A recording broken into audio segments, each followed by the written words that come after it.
I wasn't trying to find anything that night. I was just trying to get home faster. The highway was empty, the kind of empty that feels staged, like a movie set after everyone leaves. My GPS rerouted me without asking. A thin grey line appeared on the screen, cutting through miles of forest. No road name, no warning, just a shortcut. I hesitated for maybe 2 seconds, then turned the wheel. The moment my tires touched the dirt road, the sound changed. Asphalt hum disappeared. The forest swallowed it. Even the engine sounded quieter, like the air itself was thicker. My headlights stretched forward, but didn't travel far. The darkness absorbed light instead of reflecting it. I remember adjusting my mirrors, expecting to see another car behind me. There was nothing. Not even distant headlights. The road had erased the world I came from. At first, it just felt remote, peaceful even. Tall trees on both sides, their branches weaving together overhead like ribs closing around a chest. Fog crawled low along the ground, moving against the direction of the wind. I told myself it was natural.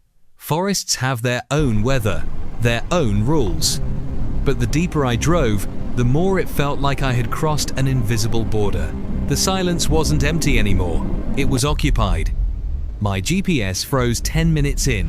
The arrow marking my car stopped moving, even though I was still driving. No error message, no signal lost, just frozen. Like time had stopped for the device, but not for me. I tapped the screen. Nothing changed. That's when I saw the house. It stood alone on the right side of the road. Old wooden structure, porch light, glowing warm yellow. The kind of light that should feel welcoming. But there was no driveway, no path, just trees pressed right up against its walls. And someone was standing on the porch. They weren't waving, they weren't moving, just standing there, facing the road, facing me.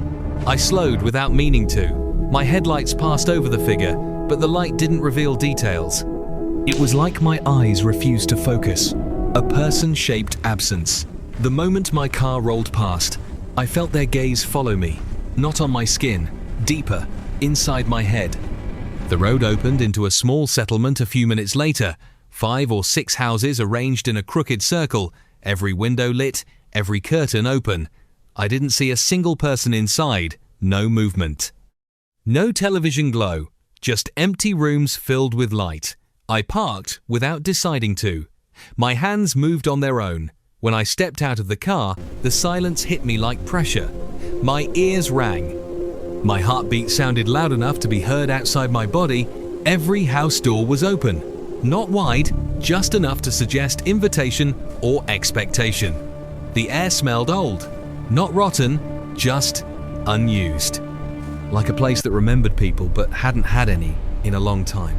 I took one step toward the nearest porch and heard my name spoken clearly behind me. It wasn't shouted.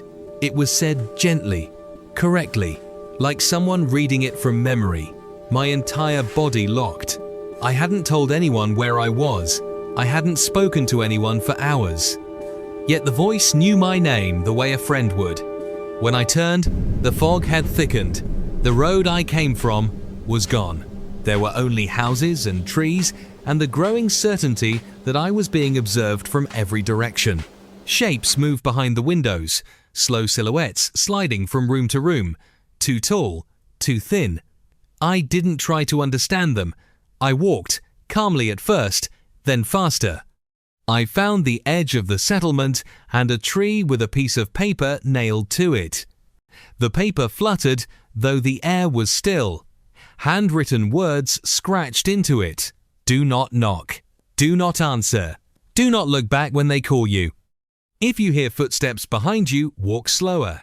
I read the last line twice.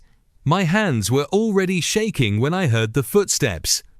They started gently, one step after mine, perfectly timed. When I slowed, they slowed. When I stopped, they stopped. The realization didn't come all at once. It seeped in. Whatever was behind me wasn't chasing. It was matching me, choosing to stay exactly one step away. My name drifted through the fog again, closer, familiar, loving. The voice sounded like someone I trusted, someone I missed. Every instinct begged me to turn around, to confirm I wasn't alone. But the paper burned in my memory. Do not look back. So I kept walking, slowly, each step measured, each breath careful. The forest repeated itself. The same crooked tree, the same broken branch, the same rock shaped like a sleeping animal. I passed them again, and again. The road wasn't looping, it was folding. Space compressing like paper. And behind me, the footsteps never faltered. Patient, companionable, like it intended to walk with me forever. At some point I realized I could hear breathing that wasn't mine. It synced with my own inhale and exhale. When I held my breath, it held its breath too. The terror of that moment wasn't loud. It was quiet and endless. The understanding that whatever followed me knew my rhythm better than I did. I don't remember falling. I remember walking. Then I remember sunlight. I was lying on the shoulder of a normal highway.